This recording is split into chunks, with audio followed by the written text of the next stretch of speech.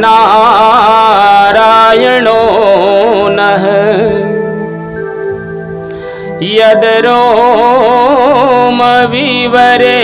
लीना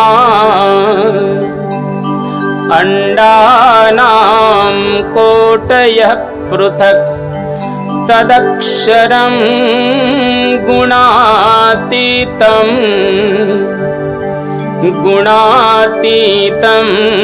नमाम्यहम्।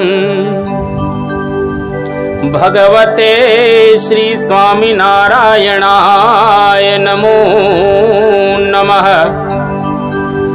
श्री अक्षर पुरुषोत्तमाभ्यां नमो नमः।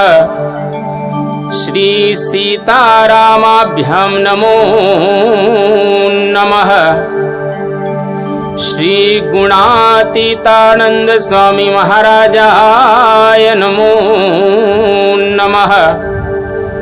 श्री भगत जी महाराजाय नमो नमः।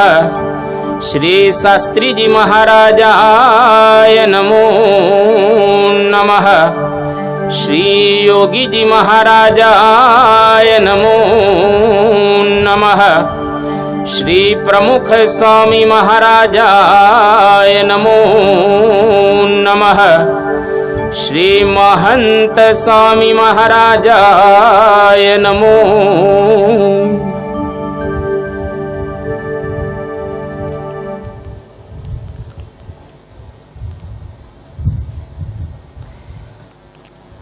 ગઈ કાલથી પ્રારંભાયેલી આ રામચરિતમાનસ પારિવારિક એકતાનો આદર્શ પારાયણ સાંભળવા માટે આજે આપણે દ્વિતીય દિને પધાર્યા છીએ ત્યારે આજનો દિવસ એટલે રજાનો દિવસ કહેવાય.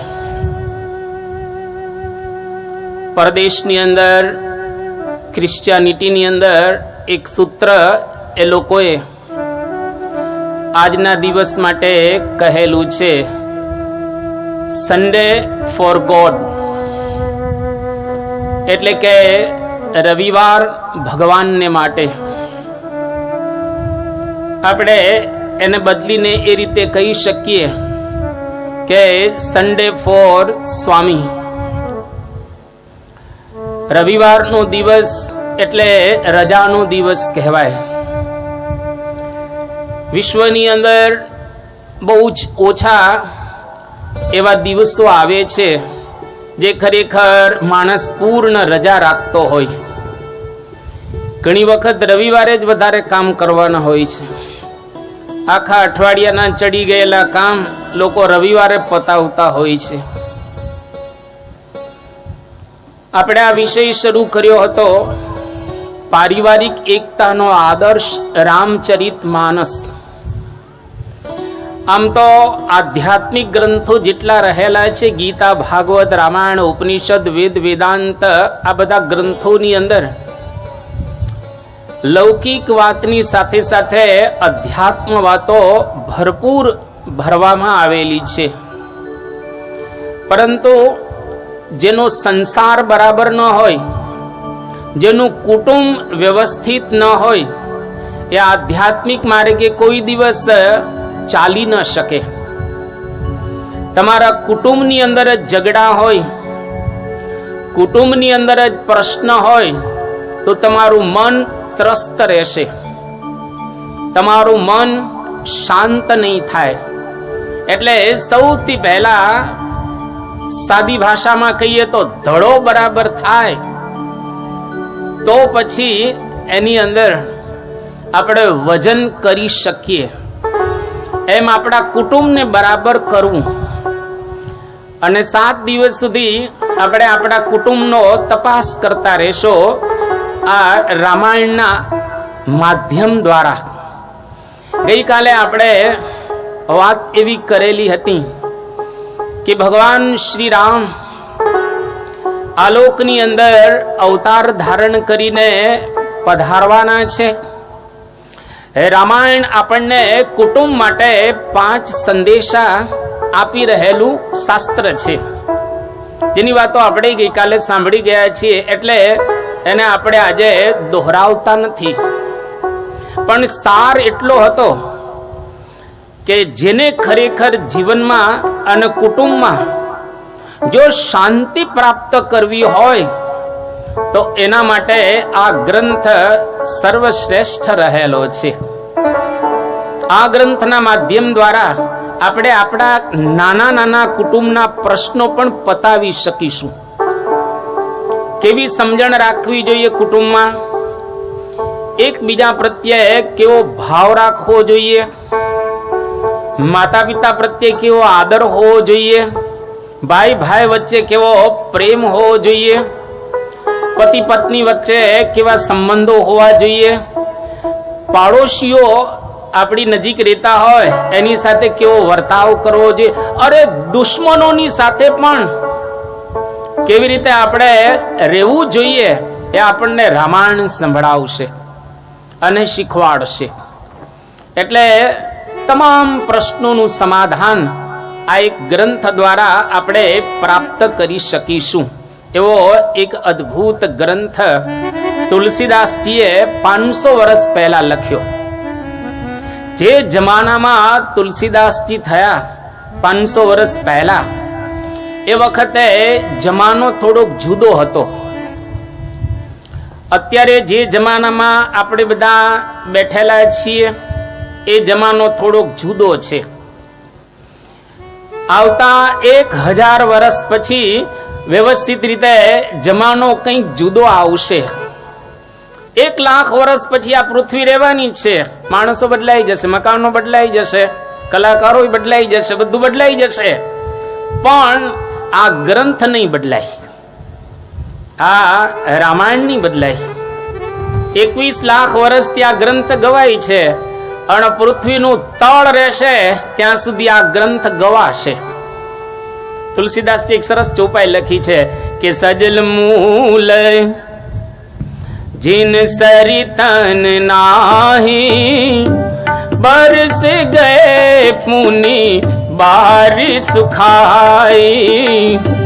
આ તુલસીની એક અદ્ભુત નાની ચોપાઈ રહેલી છે કે સજલ મૂળ જીન સરિતન નાહી. જે નદીના મૂળ સજલ ન હોય એ નદી હંમેશા સુકાઈ જાય, પણ જેના મૂળ સજલ હોય એ કોઈ દિવસ સુકાય નહીં. ગંગા, યમુના, સરસ્વતી, ગોદાવરી, કાવેરી, નર્મદા, સિંધુ આ નદીઓના મૂળ સજલ છે. એટલે હજારો વર્ષ સુધી કદાચ પ્રવાહિત રહેશે તો એ સુકાશે નહીં. ગંગા કોઈ દી સુકાય? પણ સારંગપુરની બાજુમાં ઉતાવળી નદી છે, નામ જ ઉતાવળી. બોટાદમાં વરસાદ હોય તો ત્યાં પાણી હોય, અને બોટાદમાં વરસાદ બંધ થાય તો ત્યાં પણ કાર્યક્રમ પૂરો થાય પાણીનો. એટલે પાણી સુકાઈ જાય, કારણ કે એનું મૂળ સજલ નથી. એમ આ બધા શાસ્ત્રો, રામાયણ, મહાભારત સુકાશે નહીં. વચનામૃત ક્યારેય એ જૂનું નહીં થાય, એ હંમેશા માટે તરો તાજું રહેશે, કારણ એના મૂળ ભગવાન પાસેથી આવેલા છે એટલા માટે. તો ગઈકાલે આપણે વાત કરી અને આજે હવે તુલસીદાસજી આ ગ્રંથને બહુ સુંદર શરૂઆત કરતા પહેલા વંદના કરે છે અને તુલસીદાસજી એકરાર કરે છે કે મેં આ ગ્રંથ લખ્યો છે કોઈને સંભળાવી દેવા માટે નથી લખ્યો. સંત સુખાય તુલસી રઘુનાથ ગાથા ભાષા નિબંધ મતિ મંજુલ માતનોતી. એટલે કે સ્વાંત સુખાય, મેં મારા પોતાના સુખ માટે આ ગ્રંથ લખ્યો છે. દુનિયા આપણાથી સુખી થાય સારું છે, અને આપણે એવું જીવન જીવવું જોઈએ કે આપણાથી 2 જણાને એટલીસ્ટ સુખ તો થવું જોઈએ. પણ કદાચ દુનિયામાં આપણે કોઈને સુખી ન કરી શકીએ તો કંઈ વાંધો નહીં, પણ આપણે તો સુખી થઈ શકીએ એવું તો જીવન જીવવું જોઈએ. એટલે તુલસીદાસજી કહે છે કે મેં મારા પોતાના સુખ માટે આ ગ્રંથ લખ્યો છે. અને હંમેશા પ્રવૃત્તિ આપણે આપણા સુખને માટે પહેલા કરવી જોઈએ. અને ત્યાંથી શરૂઆત કરી અને ગઈકાલે આપણે પહેલી ચોપાઈ ગુરુને નમન કરી અને આ ગ્રંથને છોડ્યો હતો. દરેકે પોતપોતાના ગુરુને નમસ્કાર કરવા અને ગુરુના ચરણની રજથી આંખને આપણે શુદ્ધ કરવી, નેત્રને પવિત્ર કરવા. સંત જે રસ્તે જતા હોય એની ધૂળ હોય એ ધૂળને આપણે આંખે અડાડવી. પરમ પૂજ્ય મહંત સ્વામી મહારાજ જેવા પુરુષ પૃથ્વી પર પગ મૂકે એ પૃથ્વીની જે રજ છે એ રજ પવિત્ર થઈ જાય. અને એ રજ આપણી આંખ ઉપર અડે તે આપણી આંખની અંદર જે વિકારો હોય, ભાવનાથી જો આપણે એ રજને આંખ ઉપર અડાડીએ તો આપણા વિકારો બળી જાય. આપણી આંખની અંદર તેજ આવે, આપણી આંખની અંદર દિવ્યતા પ્રગટ થાય અને દુનિયા આ જ છે સારી દેખાય. જો યુધિષ્ઠિર અને દુર્યોધન બે બાજુમાં જ હતા. ભગવાન કૃષ્ણનો સંબંધ યુધિષ્ઠિરને હતો અને ભગવાન કૃષ્ણ બાજુમાં હતા દુર્યોધનની, પણ સંબંધ નહોતો. તો દુર્યોધનને પૂછવામાં આવ્યું કે આ દુનિયા કેવી છે? તો કે એકદમ, એના શબ્દો આપણે ન બોલાય, પણ દુર્યોધન કે કોઈ માણસ સારો નથી, બધા જ બગડી ગયેલા છે. અને યુધિષ્ઠિરને પૂછ્યું કે દુનિયા કેવી છે? કે બહુ સારી છે, દુનિયામાં બધા સજ્જનો છે, સારા માણસો રહેલા છે. જો એકને ભગવાનનો સંબંધ હતો તો એની આંખ દ્વારા એને આ જ દુનિયા સારી દેખાતી હતી. એકને બહારથી ભગવાનના દર્શન થતા હતા પણ સંબંધ નહોતો એટલે એને દુનિયા ખરાબ દેખાતી હતી. એટલું યાદ રાખવું, આ દુનિયામાં બીજું કશું જ બદલાતું નથી. બદલાય છે શું? ફક્ત માણસ બદલાય છે. સમજો, હું તમને ગણાવું બે ચાર વસ્તુ. પર્વતો બદલાવાના છે, નદીઓ બદલાવાની છે, પથ્થરો બદલાવાના છે, ઝાડ બદલાવાના છે, પાણી બદલાવાનું છે, વાતાવરણ બદલાવાનું છે. કશું બદલાવાનું જ નથી. બદલાશે કોણ? માણસો. માણસો બદલાય એટલે એને જે વસ્તુ જોઈએ એ નવી બનાવે, નાશ પામે, નવી બને, નાશ પામે. બાકી આ વાતાવરણ આનું આ જ રહેવાનું છે. આપણે બદલાઈ ગયા એનો મતલબ એવો થયો દુનિયા બદલાઈ ગઈ. હું બદલાઈ ગયો એટલે દુનિયા આપણા માટે આખી બદલાઈ જવાની છે. આ રામાયણ બીજું કઈ નહીં કરે પણ આપણને બદલશે. અને આપણે બદલાઈ ગયા એનો મતલબ એવો થયો આખી દુનિયા બદલાઈ જશે. આ જ દુનિયામાંથી જે હવા આવશે ને એ હવાય તમને આનંદ આવશે, એવી હવા આવશે. આ દુનિયામાં આપણે રહેશું, જ્યાં જશો ત્યાં મજા જ આવ્યા રાખશે. જો આપણે બદલાઈ ગયા હશું તો. એટલા માટે ગામડામાં રહો કે શહેરમાં રહો, બંગલામાં રહો કે કુબામાં રહો, અરે રિક્ષામાં ફરો કે રોલ્સ રોયસમાં ફરો, સાયકલમાં જાઓ કે પગપાળા જાઓ, આપણે બદલાશું એટલે આનંદ આનંદ અને આનંદ જ રહેશે. તો આ રામાયણ આપણને બદલશે અને એ બદલવાનો પ્રારંભ તુલસી હવે અહીંયા આગળ કરી રહ્યા છે. સૌથી પહેલા તુલસી કહે છે બંદો પ્રથમ મહીસુર ચરણા. આ મહી છે પૃથ્વી, એ પૃથ્વીના સૂર કોણ રહેલા છે? તો કે સજ્જન માણસો. તો સજ્જન માણસોને એકદમ વંદન કરી અને તુલસી આ પ્રારંભ કરી રહેલા છે. સુજન સમાજ સકલ ગુણ ખાની કરહુ પ્રણામ. એમ કરીને તુલસી આ રામાયણનો અદ્ભુત આજે પ્રારંભ કરી રહેલા છે. બંદો પ્રથમ મહીસુર ચરણા, બંદો પ્રથમ મહીસુર ચરણા, મોહ જનિત मोह जनित संशय सब हरना सुजन समाज सकल गुण खानी सुजन समाज सकल गुण खानी करऊ प्रणाम करऊ प्रणाम सप्रेम सुबानी करऊ प्रणाम सप्रेम सुबानी बंदौ प्रथम मई सुर चरना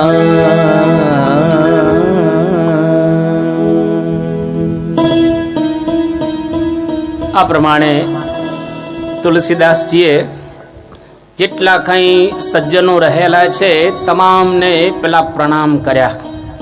આપણા જીવનની અંદર પણ જ્યારે જ્યારે આપણી સમાજની અંદર ફરીએ ત્યારે ત્યારે કોઈ જગ્યાએ સજ્જન માણસ દેખાય તો એને પ્રેમથી પ્રણામ કરવા.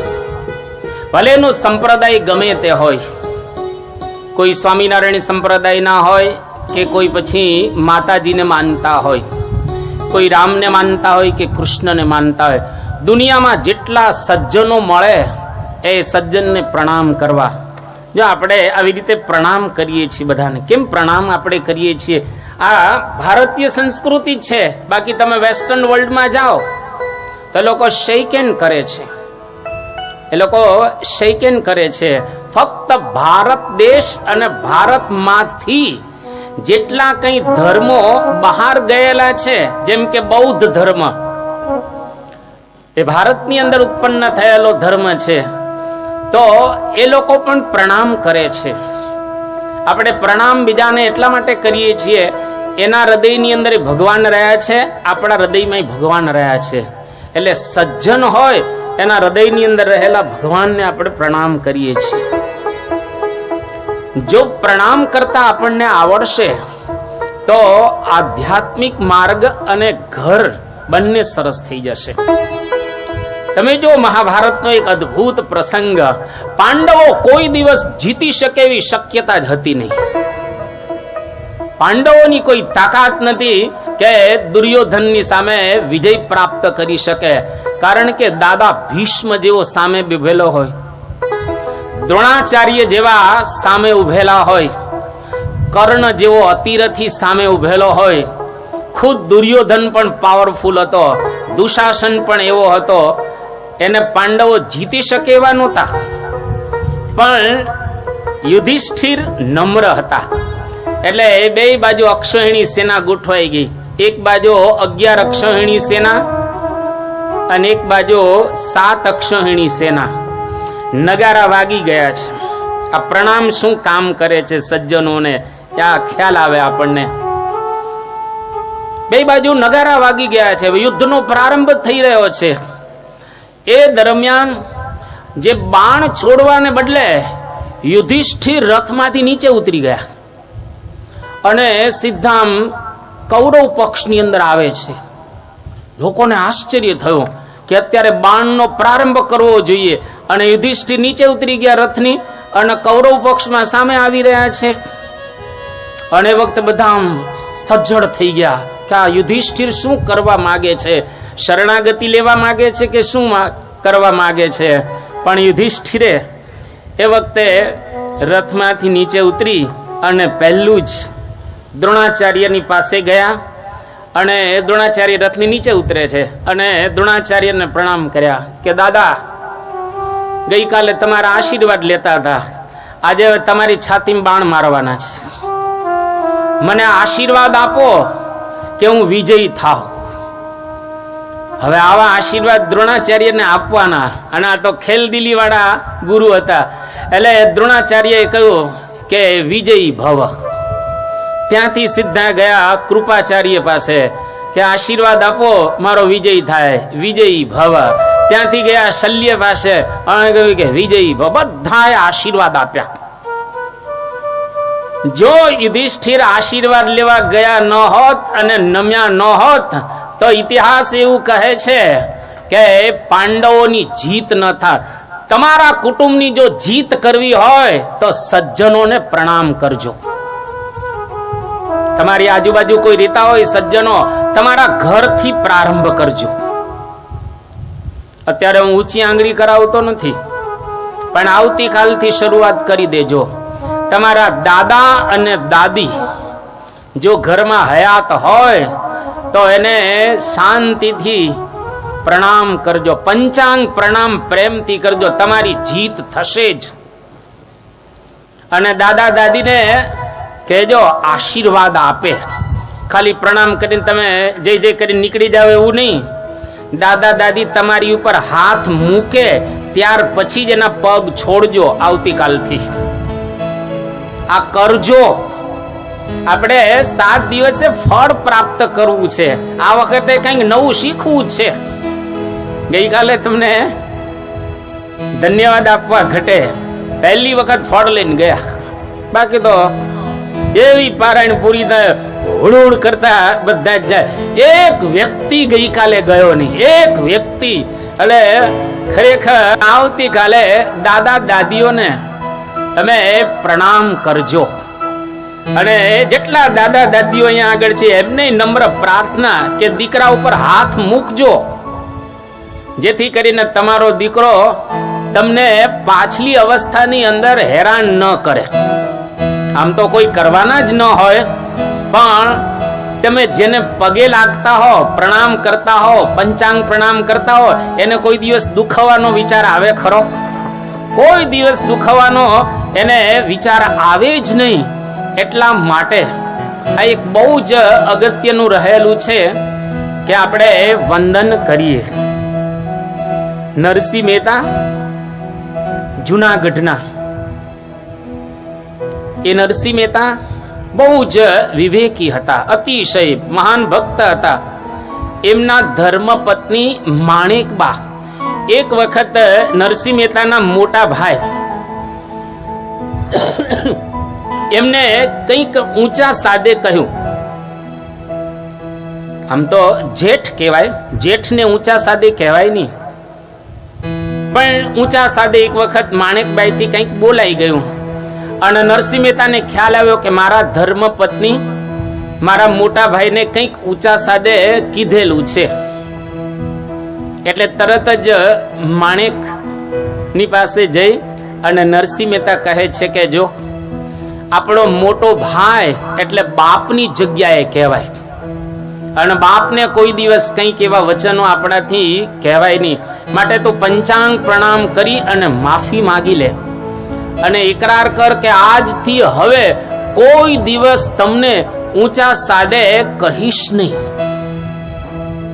અને ત્યારથી નરસિંહ મહેતાના ધર્મપત્ની માણેકબા ક્યારેય કોઈ દિવસ ભૂલથી પણ નરસિંહ મહેતાના મોટા ભાઈને એવું એમણે વચન કીધું નથી. રામાયણના એક એક રહસ્યો તો જુઓ. અહીંયા આગળ પ્રણામ કરે છે, પ્રણામમાં કેટલું મોટું તંત્ર રહેલું છે. તો નમે એ ખરેખર દરેકને ગમે. ભગવાન સ્વામિનારાયણે શિક્ષાપત્રી લખેલી છે. આ શિક્ષાપત્રીની અંદર ભગવાન સ્વામિનારાયણ બહુ સરસ એક વાત કરે છે કે ગુરુ ભૂપાલ વરશિષ્ટ ત્યાગી વિદ્વત તપસ્વિના અભ્યુત્થાનાદિના કાર્ય સમ્માનો વિનયાન્વિતૈ.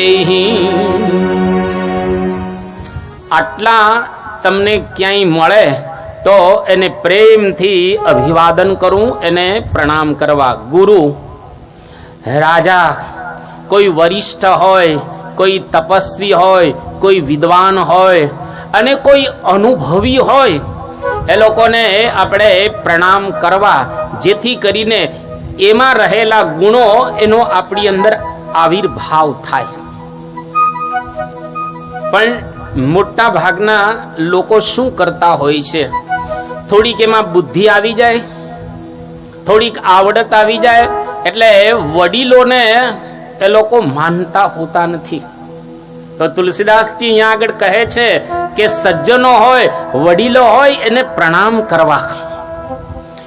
અરે આપણા મહાપુરુષો એવું ગાઈને ગયા છે કે એક વૃદ્ધ ધામમાં જાય એટલે સમજી લેવું એક લાઇબ્રેરી બળી ગઈ.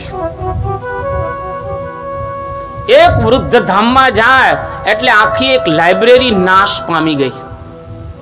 હરતી ફરતી લાઇબ્રેરી એટલે વૃદ્ધાવસ્થા.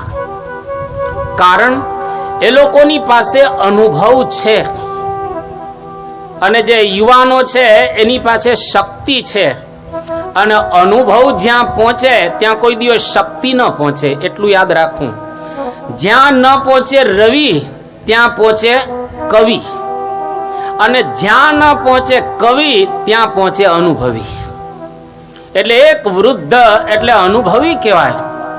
અને એની પાસે જે અનુભવ હોય 50, 100, 60 કે 70 વર્ષનો, એ અનુભવ તમે ક્યાંથી લેવા જાઓ?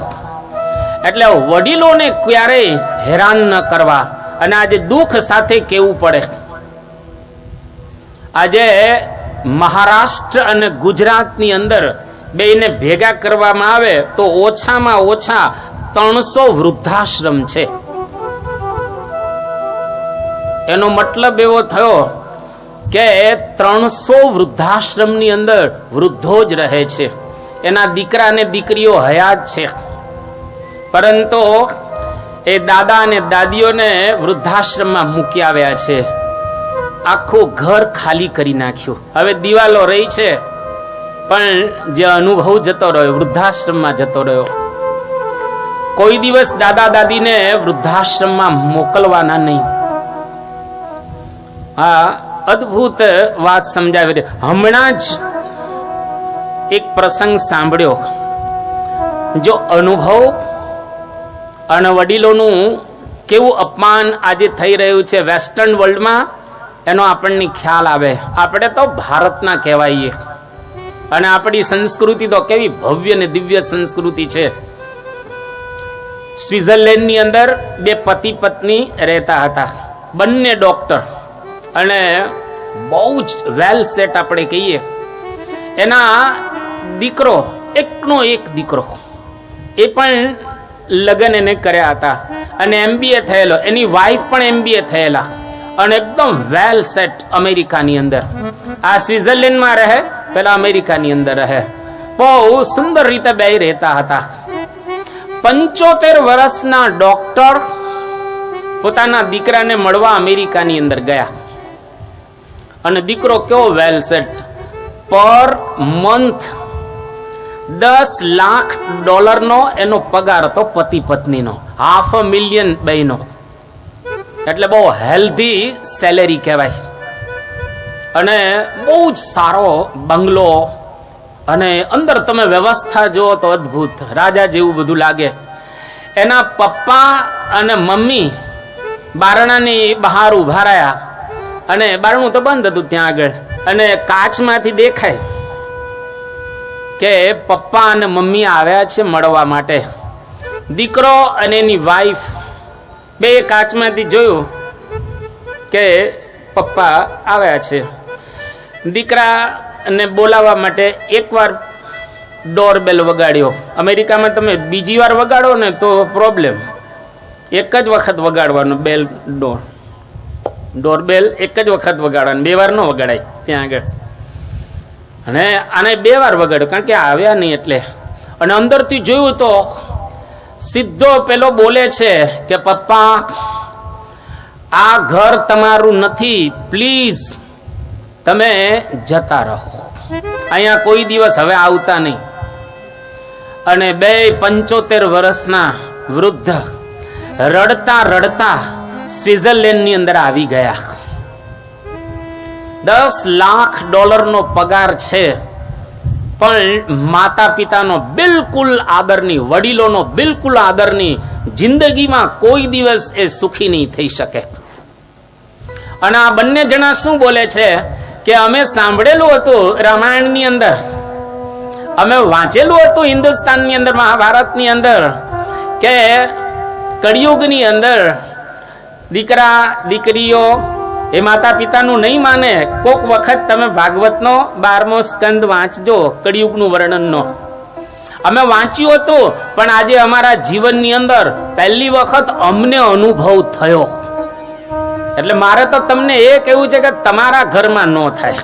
ભલે અમેરિકા ને સ્વિટ્ઝરલેન્ડ ની અંદર થાય, પણ આપણા ઘરમાં ન થાય. કારણ કે આપણી સંસ્કૃતિની સરાહના આજે વિશ્વના ઘણા દેશો કરી રહ્યા છે. ઇવન મુસલમાન લોકો, જે લોકો હિન્દુસ્તાનની અંદર આવ્યા અને અહીંયા આગળ રહ્યા, આપણે જાણીએ છીએ.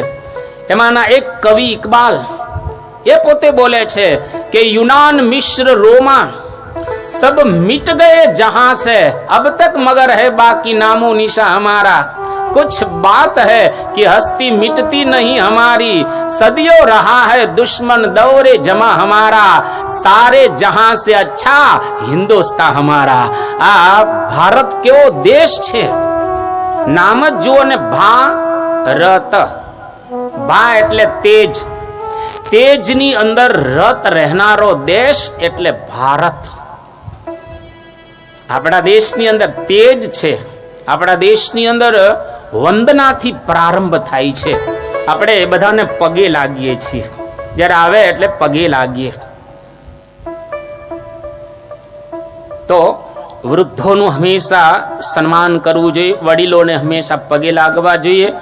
The young man knows the rules but the old man knows the exceptions.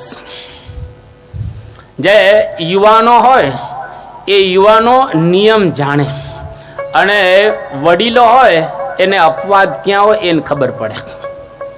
નિયમ પ્રમાણે કઈ બધું ચાલતું હોતું નથી, અપવાદ ક્યારેક ક્યારેક આવતા હોય છે જીવનમાં. એટલે અહીંયા આગળ વંદનાથી પ્રારંભ કર્યો, વડીલોને સજ્જનોને વંદન કર્યા, અને ત્યાર પછી હવે સાધુની વંદના કરે છે. સાધુની વંદનાની અંદર બહુ સુંદર આ ચોપાઈની અંદર કહે છે કે સાધુ ચરિત શુભ ચરિત કપાસું નિરસબી સદગુણ મય ફલ જાસું જો સહી દુઃખ પર છિદ્ર દુરાવા બંદનીય જય જગ જસ ગાવા. બીજી વંદના તુલસીદાસ રામાયણની અંદર સાધુઓને કરે છે, અને સાધુનું એક જ ચોપાઈમાં આખું જીવન બતાવી દીધું કે આને કહેવાય સાધુ. સાધુ ચરિત શુભ ચરિત કપાસનું, કપાસનું જે પુષ્પ હોય, જીંડવું આપણે એને કહીએ, એના જેવું સાધુનું જીવન રહેલું છે. એકદમ તમે જો શુભ ચરિત કપાસ. સાધુઓ જેમ કપાસ છે, રૂ છે એ સફેદ છે, એમ સમાજની અંદર શુદ્ધિનું કામ સાધુ કરે છે. જો સમાજમાં સાધુ ન હોત તો ડોક્ટર રાધાકૃષ્ણ, ભારતના એક વખતના પ્રેસિડન્ટ અને એકદમ હાઈલી ક્વોલિફાઈડ, દર સન્ડે અને સેટરડે ઓક્સફર્ડની અંદર ઇન્ડિયાથી પ્રવચન કરવા લંડન જતા હતા. એક જ એવા આપણે ત્યાં પ્રેસિડન્ટ થયા, આટલા લર્નેડ હતા ડોક્ટર રાધાકૃષ્ણન, સર્વપલ્લી રાધાકૃષ્ણન.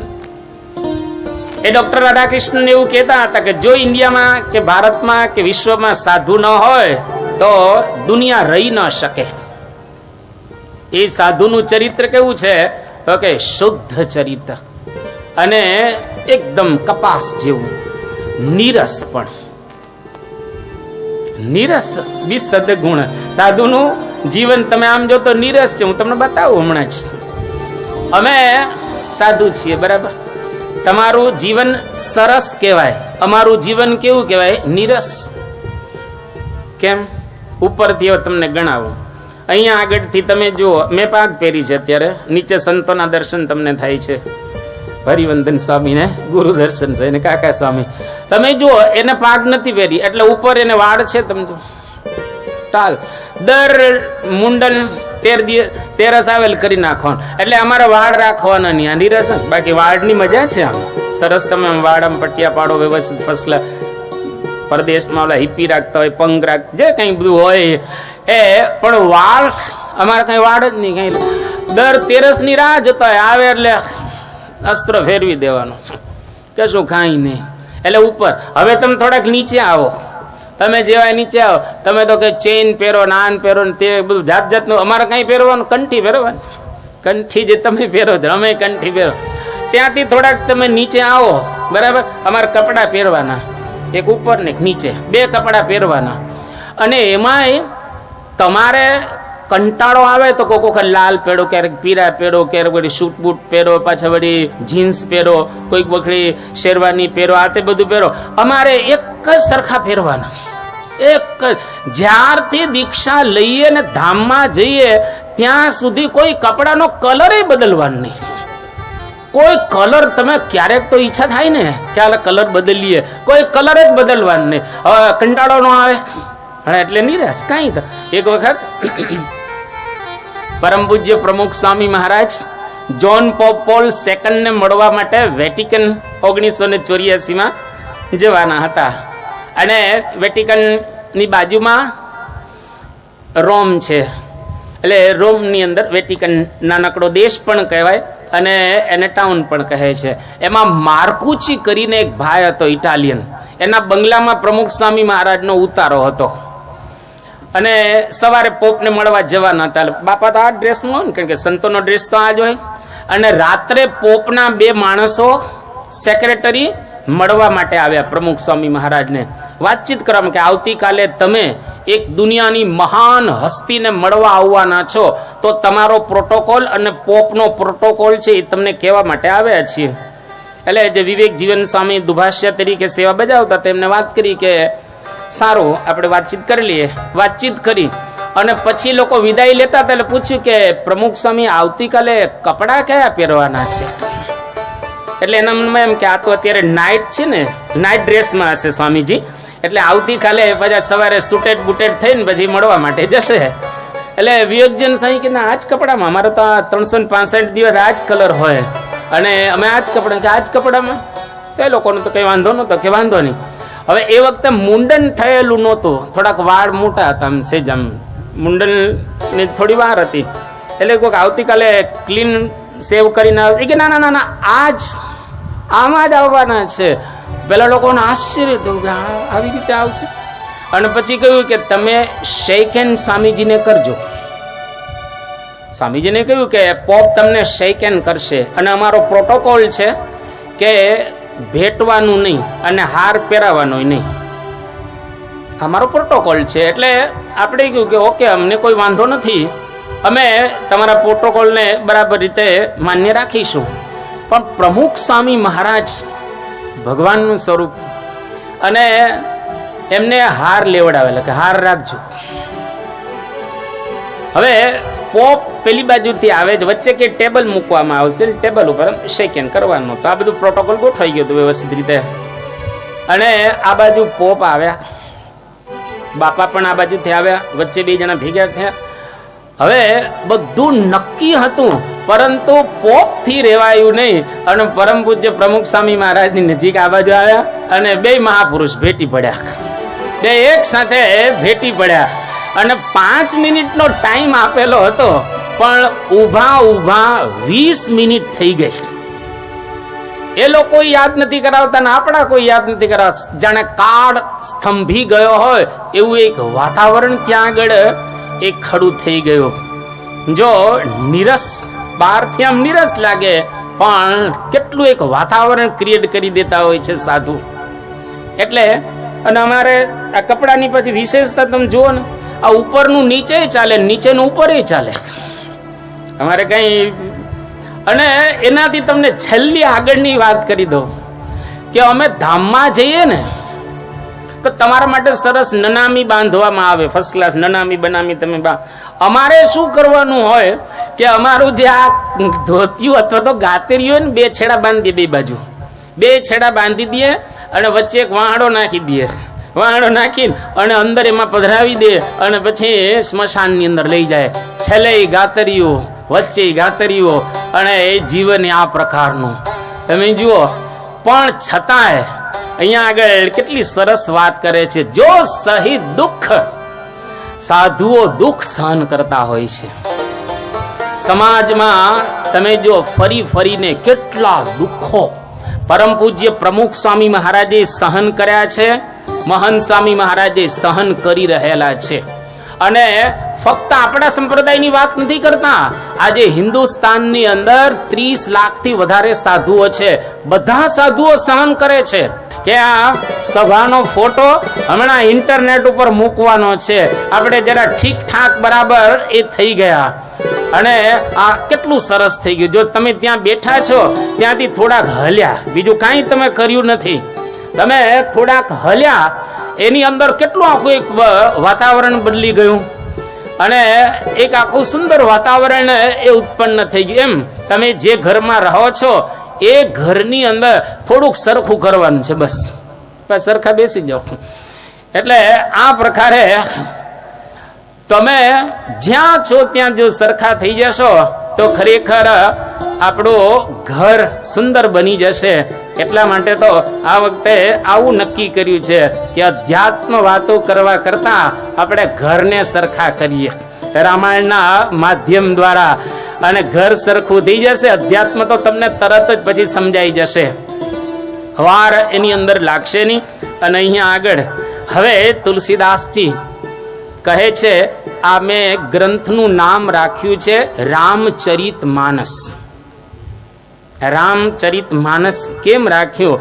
રચી મહેશ નિજ માનસ રાખા, પાઈ સમયું શિવાસન ભાષા, તાતે રામચરિત માનસ બર, ધરેહુ નામ હિય હેરિહર હરિહર્ષિ. આ સૌથી પહેલા રામાયણની રચના કોને કરી? તો કે રચી મહેશ, શંકર ભગવાને રામાયણ રચેલું છે. એટલે આદ્ય રચયિતા કોણ છે? શંકર ભગવાન. અને રચીને ભગવાન શંકરે ક્યાં રાખ્યું? માનસ, મનમાં રાખ્યું માનસ. સમયો, જ્યારે જ્યારે શંકર ભગવાનને સમય મળ્યો એટલે શિવા કેતા પાર્વતીજીને આ સંભળાવ્યું શંકર ભગવાને. અને તાતે રામચરિત, ભગવાન રામના ચરિત્ર પાર્વતીજીને સમજાવ્યા, સંભળાવ્યા. અને શંકર ભગવાને બહુ પ્રેમથી આ કથા સંભળાવેલી છે. એટલે આનું નામ રાખ્યું રામચરિત્ર, રામના ચરિત્ર. માનસ એટલે મનમાંથી પ્રગટ થયેલા ચરિત્રો, એટલે રામચરિત માનસ આ ગ્રંથનું સુંદર નામ રાખવામાં આવેલું છે. એટલે અહીંયા આગળ એક બહુ સરસ વાત કરવામાં આવી છે. અત્યારના ચિંતકો પણ કહે છે કે ગ્રંથોનો આપણે થોડો ટચ રાખવો. ગ્રીકની અંદર એક પ્લેટો થયા, બહુ મોટા તત્વચિંતક કહેવાય અને અદ્ભુત તત્વચિંતક. એમણે એક પુસ્તક લખ્યું છે ધ રિપબ્લિક. આ પુસ્તક દ્વારા આખા એથેન્સની અંદર પરિવર્તન આવી ગયું. એક પુસ્તક દ્વારા આખો દેશ પરિવર્તિત થઈ ગયો અને દેશ સુસમૃદ્ધ અને સારો બની ગયો એક ગ્રંથ દ્વારા. ગાંધીજી આપણા ભારતની અંદર થયા. આપણે જાણીએ છીએ અંગ્રેજો ભારતમાં લગભગ 200 વર્ષની આજુબાજુ રહ્યા. આપણી કોઈ એવી હેસિયત નહોતી અંગ્રેજોને કાઢી શકાય એવી, કારણ કે બહુ પાવરફુલ હતા એ લોકો. પણ ગાંધીજી લગભગ 29 વર્ષની ગાંધીજીની ઉંમર હતી અને સાઉથ આફ્રિકાની અંદર ગાંધીજી નોકરી કરવા માટે ગયા. ત્યાં ટ્રેનની અંદર જતા હતા ડર્બનથી પ્રિટોરિયા, અને રસ્તાની અંદર મેરિટ્સબર્ગ નામનું એક શહેર આવે. એમાં ગાંધીજીએ ફર્સ્ટ ક્લાસની ટિકિટ લીધેલી હતી, કારણ કે સુખી હતા, બેરિસ્ટર હતા. અને ત્યાં ગોરો આવ્યો અંગ્રેજ એક, અને ગાંધીજીને કહ્યું કે મિસ્ટર ગાંધી, તમે જનરલ ડબ્બામાં જતા રહો.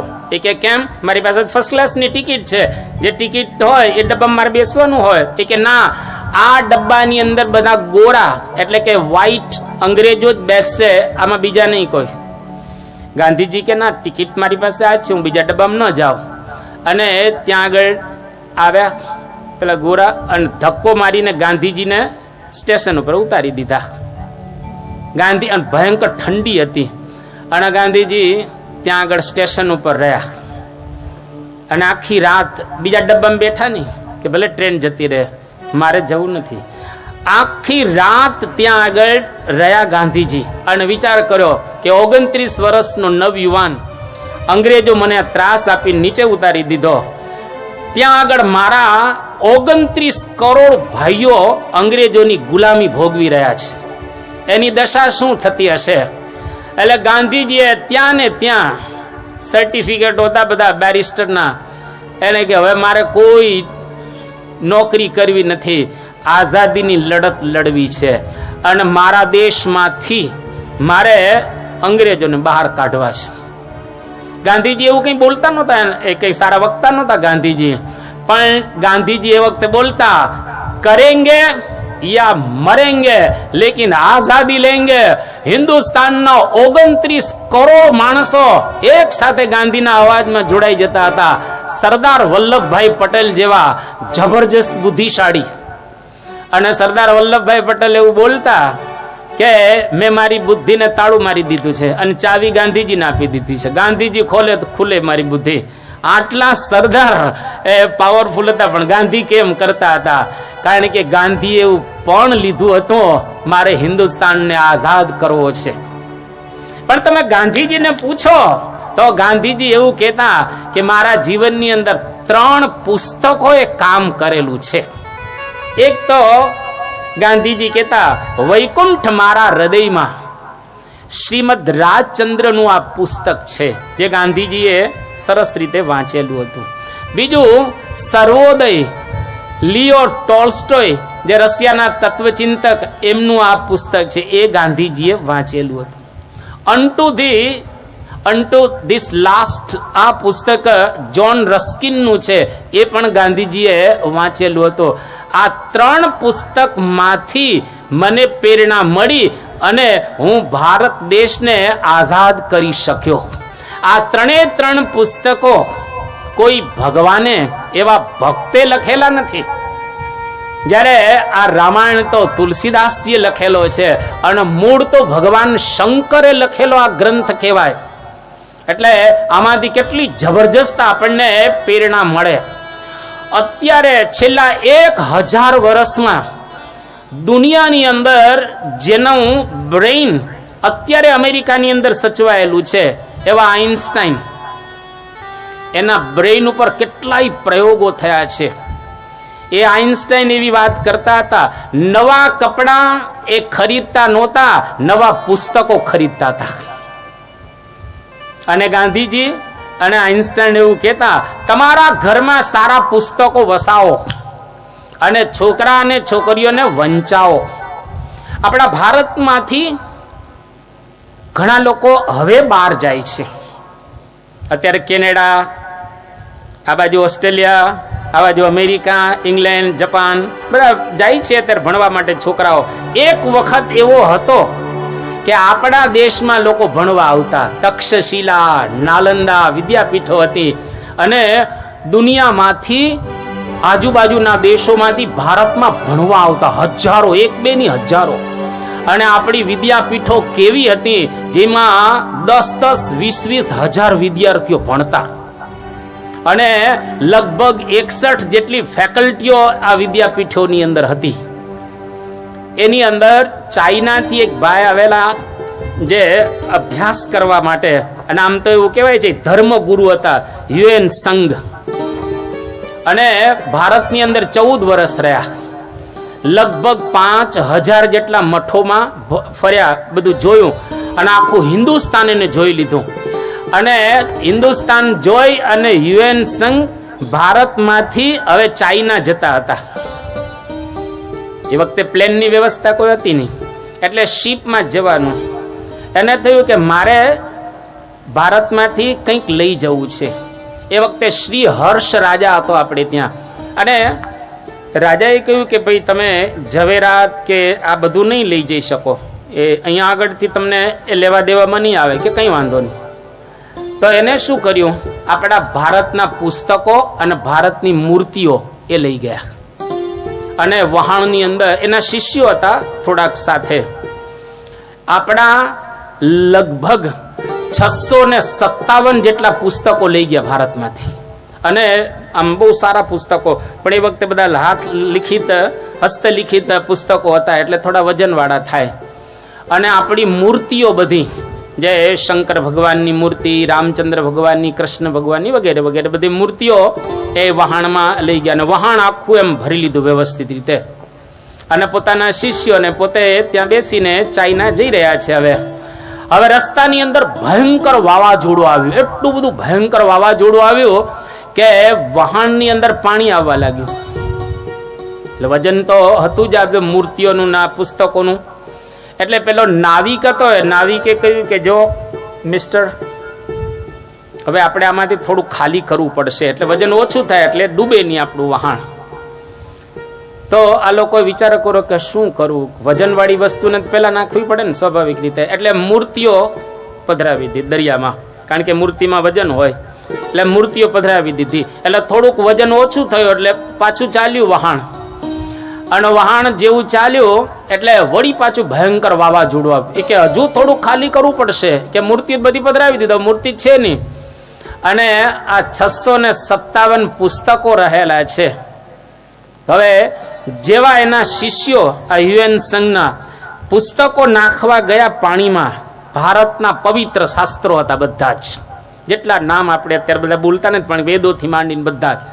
અને જેવો શિષ્ય શાસ્ત્ર નાખવા ગયા ત્યારે યુએન સંઘ કહે છે કે રહેવા દો, એક પણ શાસ્ત્ર નાખતા નહીં આગળ, એને બદલે હું પાણીમાં પડીને મરી જઈશ.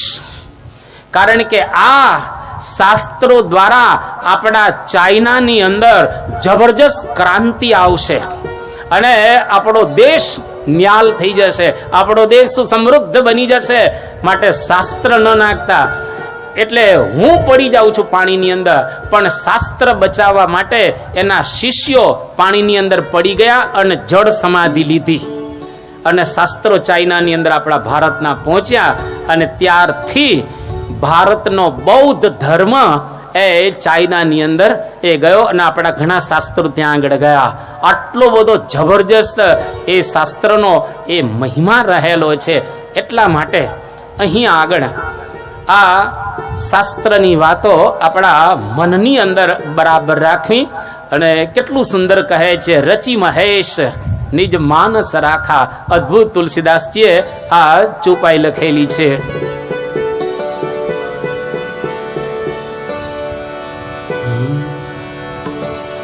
रचि महेश निज मानस राखा, पाई ससमौ शिवा. रचि महेश निज मानस राखा, पाई ससमौ शिवासन भाषा. ताते रामचरित मानस बर, ताते रामचरित मानस बर. करे नाम हरिहर शिह, हरे उना हरि हर शिह. रचि महेश निज मानस राखा, पाई समौ शिवासन भाषा. रचि महेश निज मानस राखा, पाई समौ शिवासन भाषा. આ પ્રમાણે ભગવાન શંકરે આવો એક બનાવેલો દિવ્ય ગ્રંથ અને પોતાના ધર્મપત્ની એવા પાર્વતીજીને સતીને સમયે સમયે એ સંભળાવતા હતા. એટલે હવે આ ઘરની અંદર જેટલા પુરુષો અહીંયા આગળ બેઠેલા છે એ દરેક પુરુષોએ પોતે તો ગ્રંથ વાંચવો, પરંતુ તમારા ધર્મપત્નીને પણ ગ્રંથ સંભળાવો અથવા તો એને પણ વંચાવો. અને જો તમે બંને ગ્રંથ વાંચતા હશો તો તમારા દીકરા અને દીકરીઓ પણ એને વાંચતા થશે. આવું એક સુંદર અહીંયા આગળથી આપણને માર્ગદર્શન પ્રાપ્ત થાય.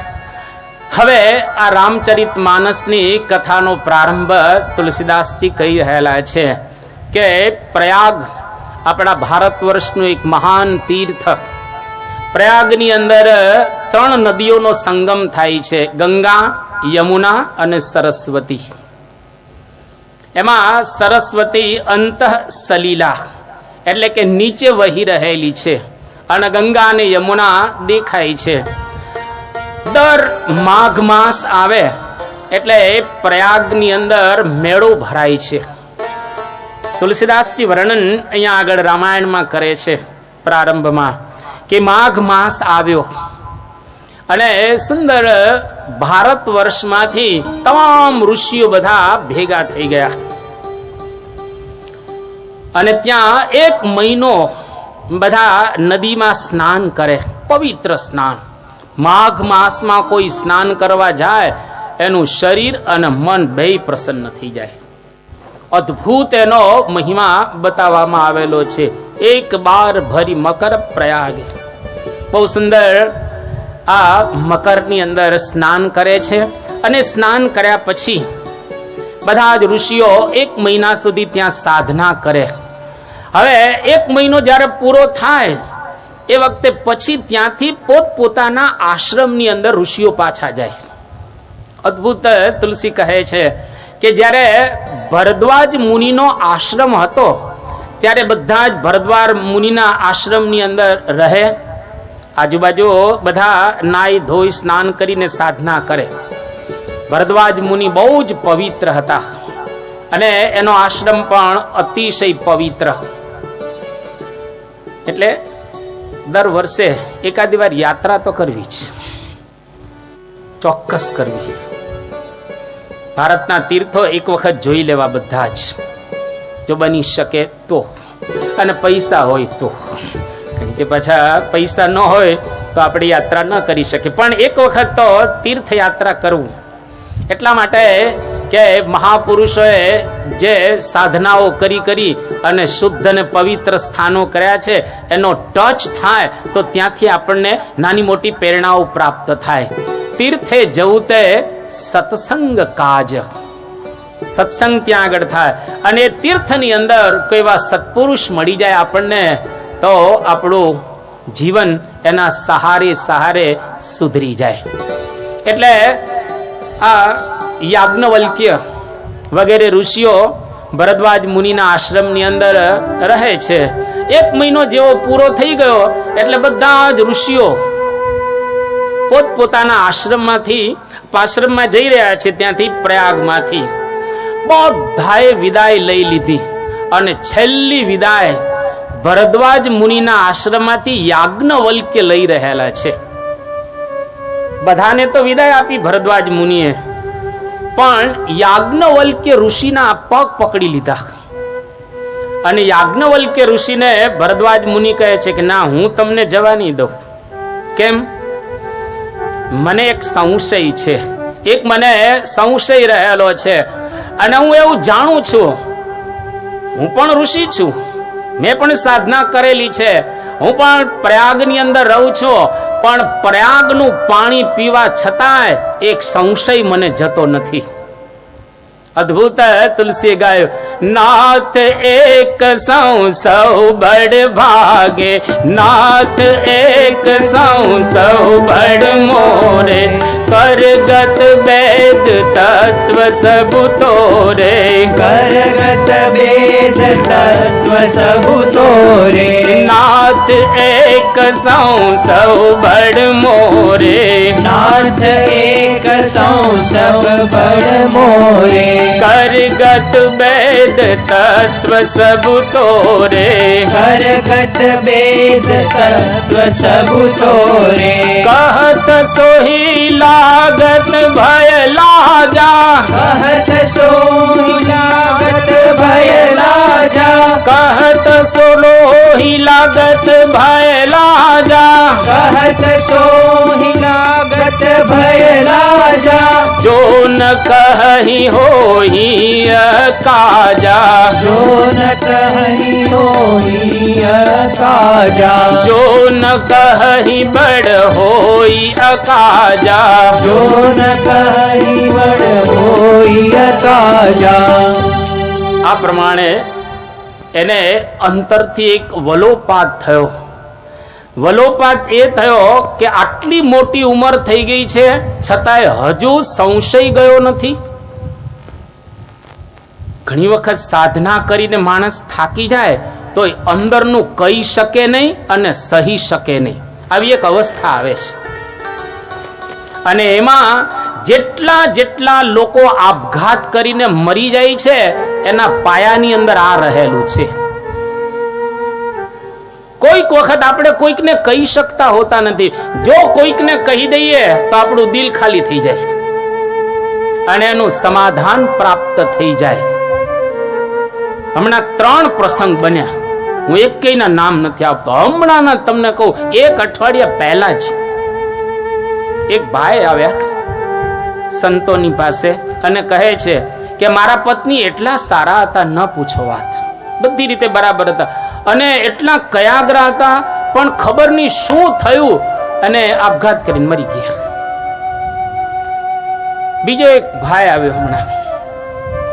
મારો દીકરો સારી નોકરી કરતો હતો અને સરસ પગાર હતો અને એની ઓફિસની અંદર જેટલા માણસો હતા એ બધા એવું કહેતા હતા કે આ છોકરા જેવો કોઈ છોકરો નથી. બહુ અદ્ભુત બધા એના વખાણ કરતા હતા. પણ ખબર નહીં સ્વામી, મારા છોકરાએ આપઘાત કર્યો અને મરી ગયો. આ બીજો પ્રસંગ. અને ત્રીજો પ્રસંગ આપણે સાંભળીને કમકમાટી છૂટી જાય. એક દાદા જેની ઉંમર 65 વર્ષની અને દાદા હવે એના ઘરની અંદર બધું વાતાવરણ સરસ હતું. દાદાની સેવા બધા કરતા હતા, નહોતા કરતા એવું નહીં, અદ્ભુત રીતે બધા સેવા કરતા હતા. પણ શું થયું અને દાદા ધામમાં આપઘાત કરીને મરી ગયા. હું તમને નજીકના 3 પ્રસંગો હમણાંના જ કહી રહ્યો છું. એનો મતલબ શું થાય કે જો રામાયણ સાંભળી હોત તો ખબર પડત કે આપણે કોઈકને સંશય હોય તો કહી દેવું. એટલે ભરદ્વાજ ઋષિ યાજ્ઞવલ્ક્યના પગ પકડી લે છે અને પગ પકડીને શું કહે છે કે મને એક સંશય છે અને હું કોઈને કહી નથી શકતો. એટલા માટે કહી નથી શકતો કે લોકો જાણે કે આટલી મોટી ઉંમર થઈ ગઈ ને તમને હજુ શંકા, તમને સંશય. તમે તો ઋષિ છો, હજારોને આશીર્વાદ આપો છો અને તમને વળી આવી શંકા હોય. એટલે હું કોઈને નથી કહી શક. તમે યદ્યપી મારાથી નાના છો, યાજ્ઞવલ્ક્ય નાના હતા ભરદ્વાજથી, પણ જ્ઞાન જેની અંદર વધારે હોય એ ભલે નાનો હોય, આપણે એની પાસે કહી શકાય. એટલે અહીંયા આગળ ભરદ્વાજ ઋષિના પગ પકડી લે છે અને યાજ્ઞવલ્ક્યને ત્યાં આગળ રાખે છે. મોટા પુરુષની પાસે બધું કહી દેવું. યોગીજી મહારાજ ઘણી વખત એક વાત કરતા હતા કે અંતર્યામી અથવા તો મોટા પુરુષોને 2 વાર કેવું. આપણે ભૂલ થઈ ગઈ હોય તો અથવા તો આપણાથી કંઈક આમ તેમ થઈ ગયું હોય તો મોટા પુરુષની પાસે કહી દઈએ તો આપણે એકદમ હળવા થઈ જઈએ. જેને બીજી ભાષામાં કહીએ નિષ્કપટ ભાવ. નિષ્કપટ ભાવ જો આપણી અંદર આવી જાય તો શુદ્ધ અને પવિત્ર થઈ જાય. હવે ભરદ્વાજ ઋષિ એને યાજ્ઞવલ્ક્ય પૂછે છે કે ભગવાન તમને વળી શું શંકા રામચરિત્રમાં? જો અહીં આગળથી રામાયણ શરૂ થઈ ગયું. હવે 7મા દિવસે પૂરું થશે. કહે છે કે એક રામ અવધેશ કુમારા. એક રામ છે, અવધેશના કુમાર હતા. જીન ચરિત વિદિત સંસારા, જેનું ચરિત્ર આખા સંસારની અંદર જાણીતું છે. અને બીજા રામ જેના નારી બિરહ દુઃખ લહેહુ અપારા, ભયવ રોષુરન રાવનું મારા. અને બીજા રામ કોણ કે જેના ધર્મ પત્નીને રાવણ લઈ જાય અને રડે જો ભગવાન હોય તો એને ખબર ન પડે કે મારા પત્ની કોણ લઈ ગયા છે. વન તો બધું જાણે ને. અને એના પત્નીને લઈ જાય એની પાછળ રડે તો અવધેશના જે રામ છે એ અને આ પત્ની જેના લઈ ગયા છે રાવણ, એ બે એક જ રામ છે કે જુદા રામ છે? અને પછી કહે છે કે સંતત જપત શંભુ અવિનાશી, જેનું શંકર ભગવાન નામ રહી રહ્યા છે અવિનાશી, શંભુ સતત જપત, જેનું શંકર ભગવાન નામ લઈ રહ્યા છે, સિય ભગવાન જ્ઞાન ગુણ રાશિ, એ રામ અને આ પત્ની જેની કોક લઈ જાય એ રામ આ જુદા છે કે એક જ છે? શું છે આ? સંશય છે મને. માટે મારા સંશયનો તમે જવાબ આપો.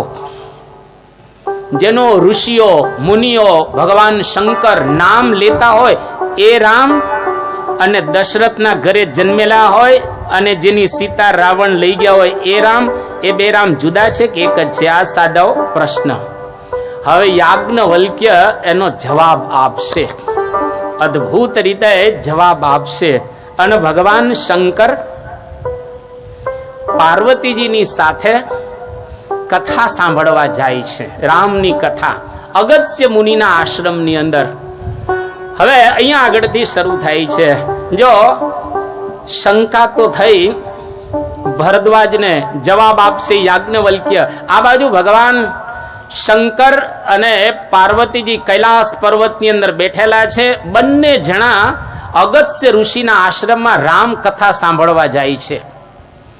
હવે કોઈ પણ શ્રોતા આવે આમ કથા સાંભળવા માટે, તમે બધા શ્રોતા છો, અહીંયા આગળ આવો એટલે તમને બેસાડવામાં આવે કે અહીંયા આગળ બેસો, ખુરશી પર બેસો, વગેરે વગેરે શ્રોતાનું સન્માન કરવામાં આવે સ્વાભાવિક રીતે. ભગવાન શંકર અને પાર્વતી જેવા શ્રોતા કથામાં આવેલા હોય અને અગત્ય ઋષિ વ્યાસપીઠ ઉપર બેઠેલા હતા. એટલે હવે આવા શ્રોતા હવે તો સ્વાભાવિક રીતે એને પ્રણામ કરવાના હોય, એના પગમાં પડવાનું હોય. ભલે એ નીચે બેસવાના છે, શ્રોતા છે, પણ એ તો ભગવાન છે. એટલે અગત્ય ઋષિ ત્યાં વ્યાસપીઠ ઉપરથી નીચે ઉતરી અને આ બાજુ શંકર ભગવાન અને પાર્વતીજીના ચરણમાં પડ્યા અને આશીર્વાદ માગ્યા. તો પાર્વતીજીને શંકા થઈ એ કે જેની કથા આપણે સાંભળવા જઈએ છીએ એ વક્તા એ તો આપણા પગમાં પડે છે, તેમાં હોય શું? જેને સાંભળવા આપણે જઈએ છીએ તો આપણા પગમાં પડે છે. હવે આપણે એની કથામાંથી શું પ્રાપ્ત થવાનું છે? એટલે સેજે જો શ્રોતા એવો હોવો જોઈએ કે એના અંતરમાં કોઈ પ્રકારનું અભિમાન ન હોય. અને શંકર ભગવાને કહ્યું કે સતી ઊંધો અર્થ ન કર. આ તો મહાન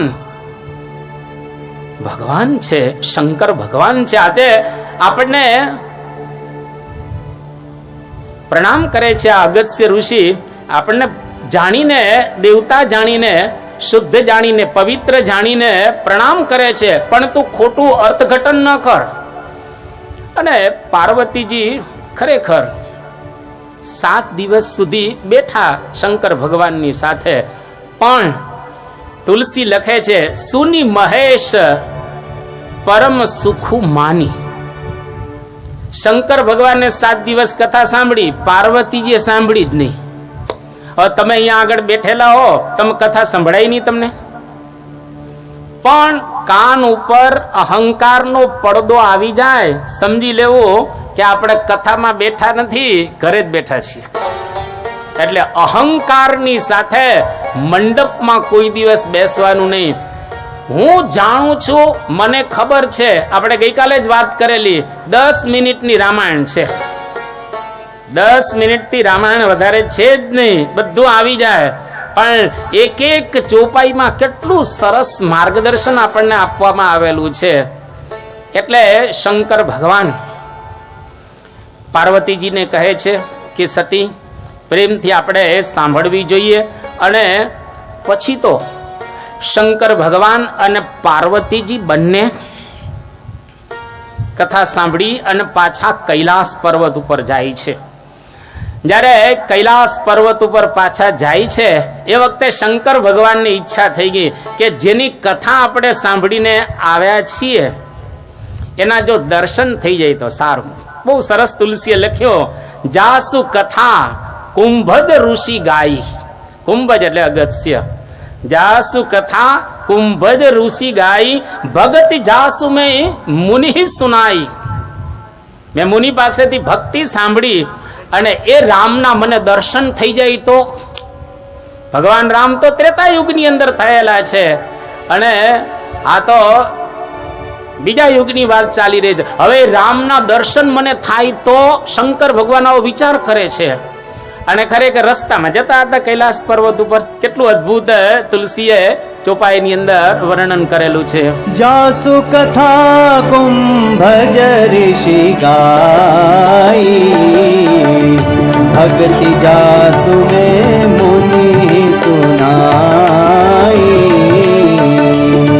હા જાસુ કથા કુંભજ ઋષિ ગાઈ, ભક્તિ જાસુ મે સુનાઈ.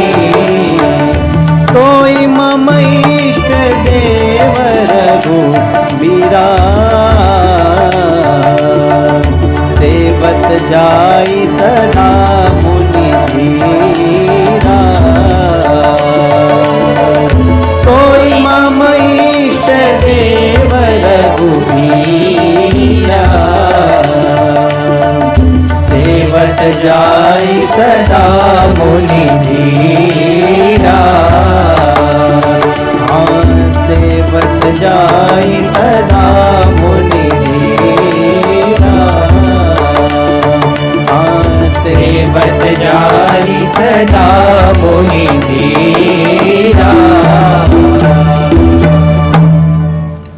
આ પ્રમાણે રસ્તાની અંદર જતા જતા ભગવાન શંકરને એવી ઈચ્છા થઈ ગઈ કે રામ ભગવાનના જો દર્શન થઈ જાય અત્યારે દિવ્ય દેહે ભગવાન શ્રી રામ શંકર ભગવાન અને પાર્વતીજીને દર્શન આપવા માટે પોતાના ધામમાંથી આવી રહ્યા છે. પણ એ વખતે પ્રસંગ એવો બનેલો, તુલસીએ શરૂઆત અહીંયા આગળથી કરી કે ભગવાન શ્રી રામના ધર્મપત્ની સીતા મૈયા એને રાવણ ઉપાડી ગયેલો. અને આખ્યાન ભગવાન શંકર બધું સાંભળીને આવેલા હતા. અને એ વખતે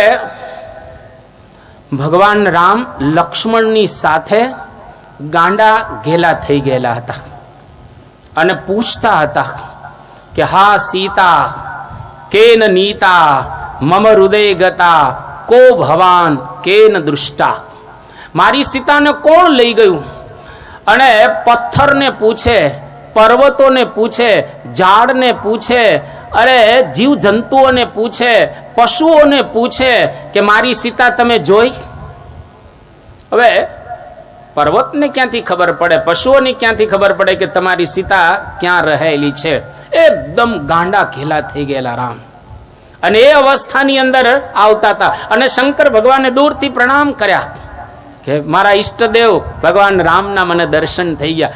પાર્વતીજીને શંકા થઈ કે આ રામ પોતાની પત્નીને કોક લઈ જાય, ઉપાડી જાય એટલે રડે?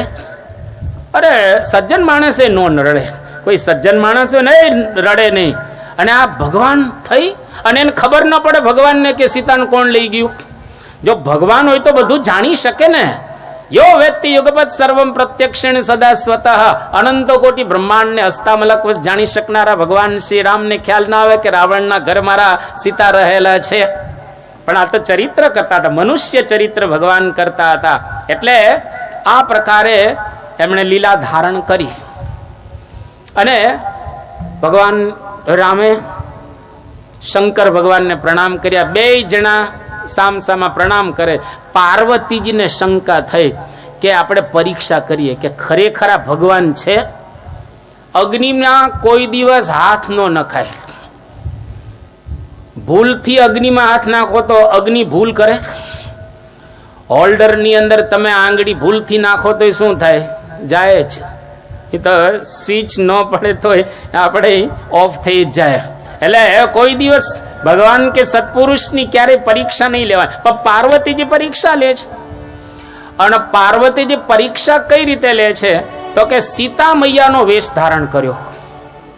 કારણ ભગવાન રામના ધર્મપત્ની સીતા મૈયાને રાવણ ઉપાડી ગયો છે અને સીતાને જોશે રામચંદ્ર ભગવાન તો ઓહો તું અહીંયા ક્યાંથી, એટલે તરત જ એની પાસે આવી જશે અને ખબર પડી જશે કે ખરેખર રામ છે કે નહીં.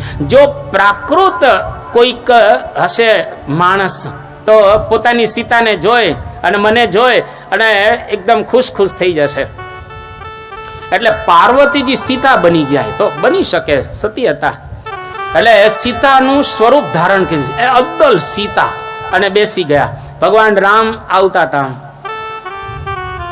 અને શંકર ભગવાન થોડાક દૂર હતા. એ જોતા હતા કે હવે શું થાય છે.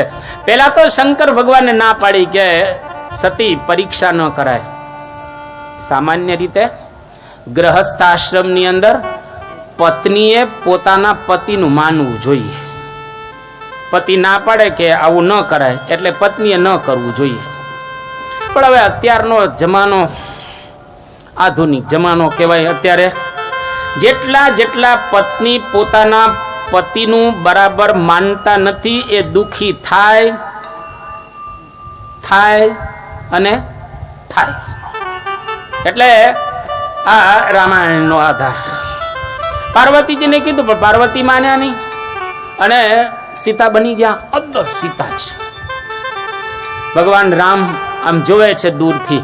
હવે એવું તો ન બોલાવે કે સીતે, એમ તો બોલાય નહીં, કારણ કે હતા ઓરિજિનલ પાર્વતીજી, સીતા તો હતા નહીં. એટલે એવું તો ન બોલાય કે સીતે, કારણ કે સીતા છે જ નહીં, એવું સંબોધન ન કરાય.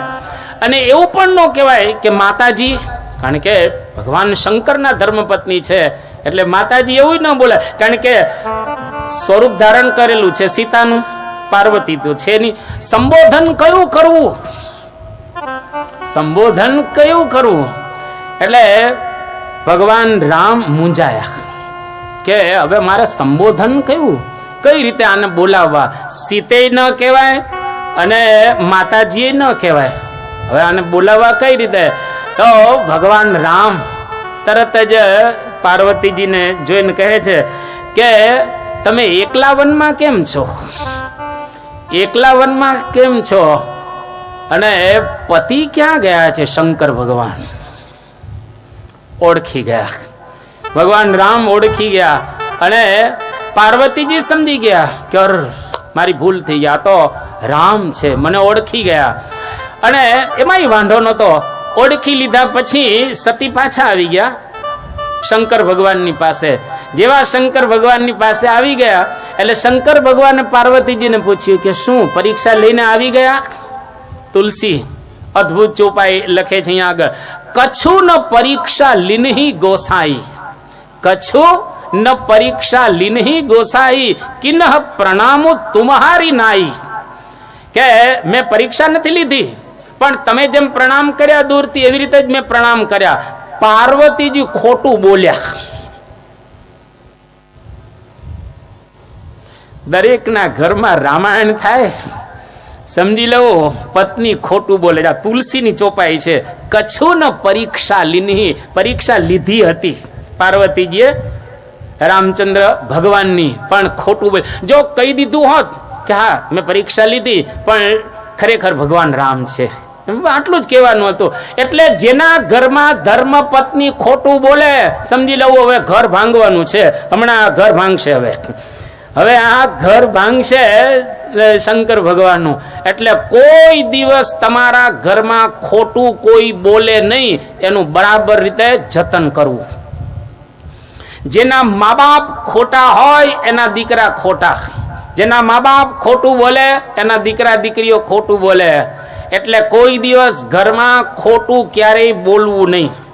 આ બહુ સુંદર રામાયણ આપણને સમજાવી રહેલા છે. અને પછી ખોટું બોલવામાંથી કેટલું ભયંકર પરિણામ આવે છે, જેની વાતો ઇતિહાસની અંદર પ્રસિદ્ધ છે. હું તમને એક હિન્દુસ્તાનનો એક નાનકડો ઇતિહાસ કહું.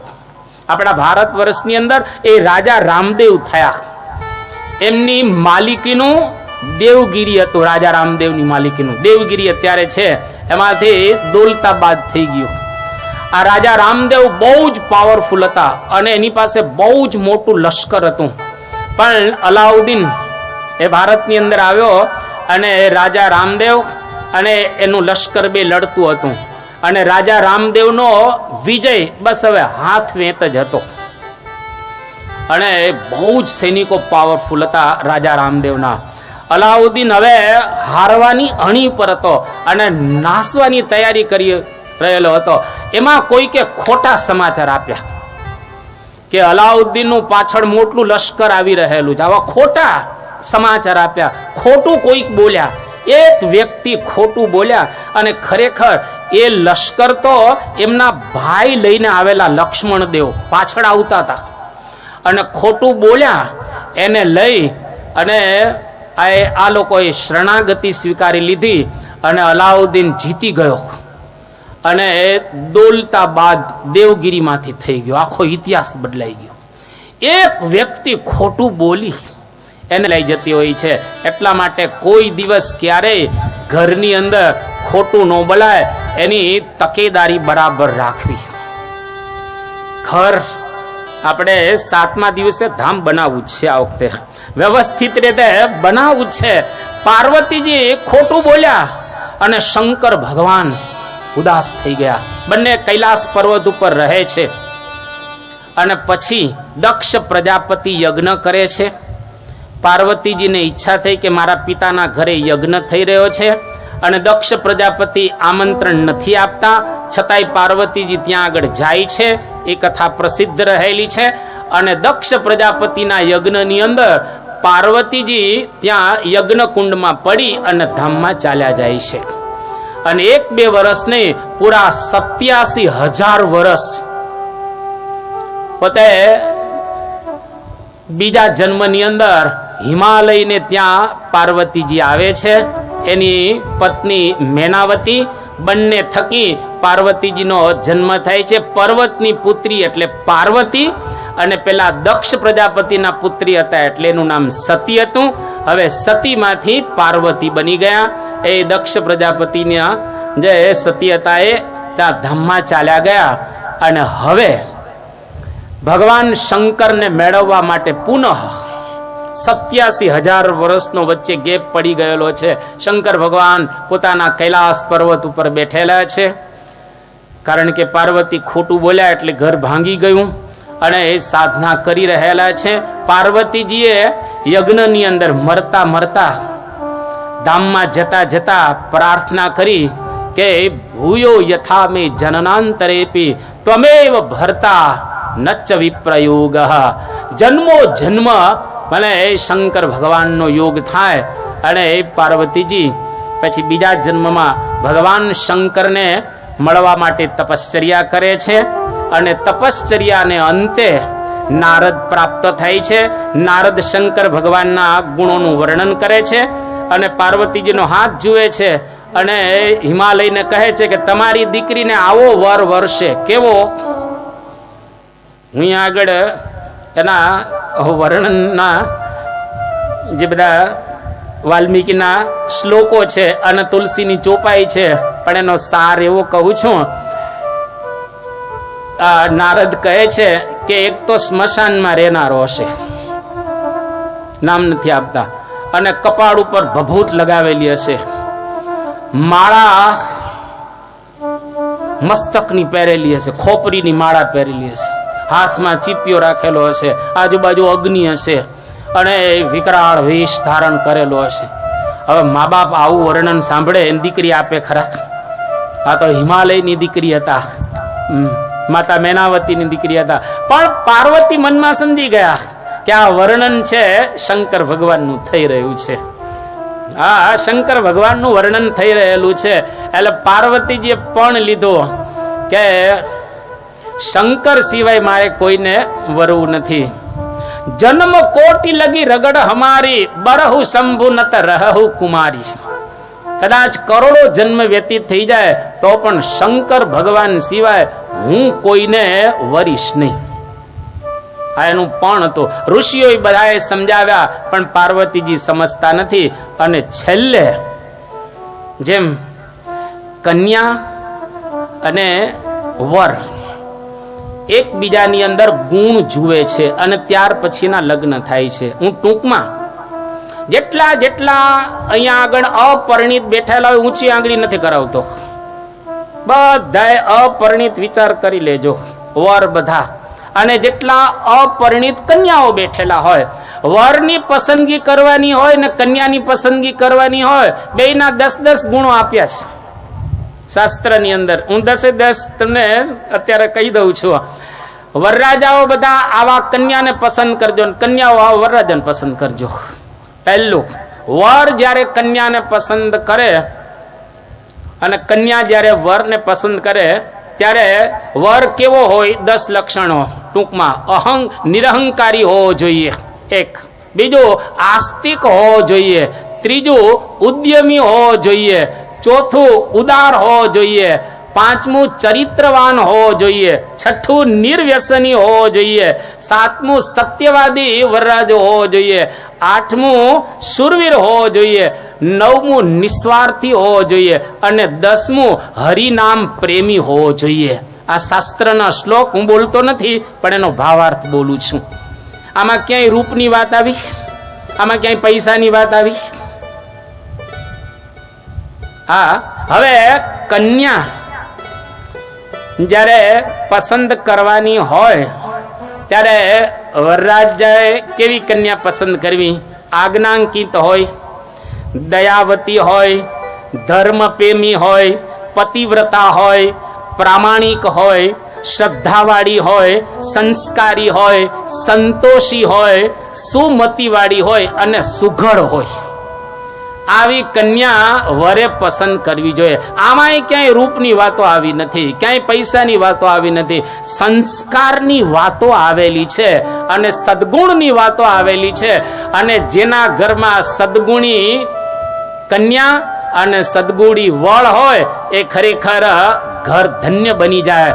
તો પાર્વતીજી હવે 87,000 વર્ષ પછી શંકર ભગવાનની સાથે લગ્ન કરે છે અને પુનઃ બંને જણા લગ્ન ગ્રંથિથી ગોઠવાયા અને કૈલાસ પર્વત ઉપર બંને જણા જાય છે.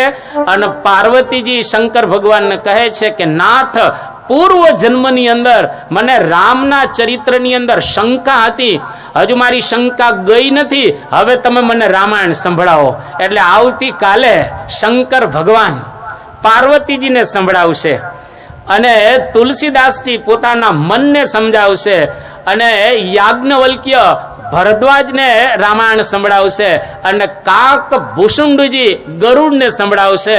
આ 4 જગ્યાએ રામાયણ ચાલે છે અને ચોથી આપણે અહીંયા આગળ આ મેદાનની અંદર એ સાંભળીશું. તો 4 જગ્યાએ રામાયણ સાંભળી જ રહેલા છે બધા. તો એક એક ચોપાઈ દ્વારા આપણે આપણા ઘરને, જીવનને અને કુટુંબને બરાબર સંવારીશું અને આપણું ઘર, કુટુંબ અને જીવન શુદ્ધ અને પવિત્ર બનશે, ધામ તુલ્ય બની જશે. તો અહીંયા આગળ આજની પારાયણને આપણે અલવિદા આપીએ છીએ. કાલની જેમ ફળ લઈને આપણે જવું છે, એમને એમ જવું નથી. પરંતુ જ્યારે આ પારાયણ પૂરી થાય, આપણા 2 હાથ આપણે પોથીને અડાડીશું, મસ્તકને અડાડીશું, આપણી 2 આંખોને અડાડીશું. મસ્તકની અંદર બુદ્ધિ છે, શુદ્ધિ થશે.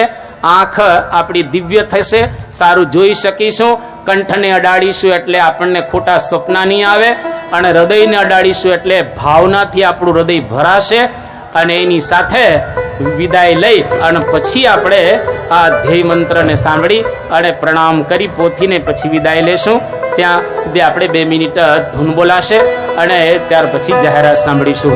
સ્વામી નારાયણ નારાયણ નારાયણ, સ્વામી નારાયણ નારાયણ નારાયણ, સ્વામી નારાયણ નારાયણ નારાયણ, સ્વામી નારાયણ નારાયણ નારાયણ, સ્વામી નારાયણ, સ્વામી નારાયણ, સ્વામી નારાયણ સ્વામી નારાયણ, સ્વામી નારાયણ, સ્વામી નારાયણ, સ્વામી નારાયણ સ્વામી નારાયણ, સ્વામી નારાયણ નારાયણ નારાયણ.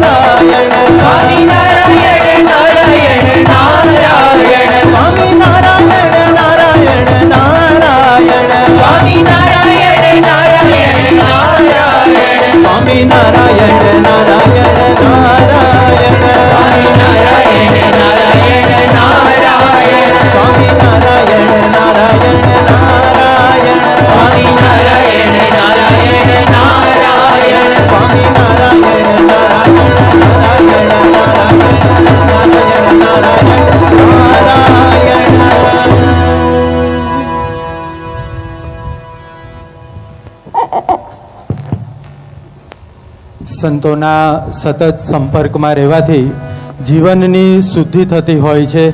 ઘરના તમામ સભ્યો જો પરસ્પર આદર સત્કાર રાખે તો ઘરમાં સુખ શાંતિના બીજ વવાય છે અને સત્શાસ્ત્રોનું વાંચન જીવનને ઉચ્ચ ગુણોની પ્રાપ્તિ કરાવે છે. આવા સરસ મજાના વિષય સાથે આપણને રામચરિત માનસની ચોપાઈઓનું આપણને ખૂબ જ માહિતીપ્રદ અને રસપ્રદ શૈલીમાં કથામૃતનો લાભ આપ્યો એ બદલ આપણે પૂજ્ય પ્રભુચરણ સ્વામીનો હૃદયથી ખૂબ ખૂબ આભારી છીએ. સાથે સાથે પૂજ્ય હરિવંદન સ્વામી, પૂજ્ય ગુરુની સ્વામી અને સમગ્ર સંગીત વૃંદે આપણને ભક્તિમય વાતાવરણ ઉત્પન્ન કરી આપ્યું એ બદલ એમનો પણ આપણે હૃદયથી ખૂબ ખૂબ આભાર માનીએ છીએ. આજે પારાયણના દ્વિતીય દિને આપણા આમંત્રણને માન આપી કેટલાક મહાનુભાવો આપણી આ પારાયણમાં ઉપસ્થિત છે. આવો તેમને આપણે સત્કારીએ. સુરત સિટી ક્રાઇમ બ્રાન્ચના પીઆઈ સાહેબ શ્રી કિરણભાઈ એસ મોદી ખાસ આપણી પારાયણમાં ઉપસ્થિત રહ્યા છે. આપણે એમને વિનંતી કરીએ કે તેઓ આગળ આવશે અને પૂજ્ય પ્રભુચરણ સ્વામી તેમને ખેસ પહેરાવી એમને સત્કારશે. સાથે સાથે તેમની સાથે પંકજભાઈ મોદી પધાર્યા છે, તેમને પણ આપણે આગળ આવવા માટે વિનંતી કરીએ છીએ.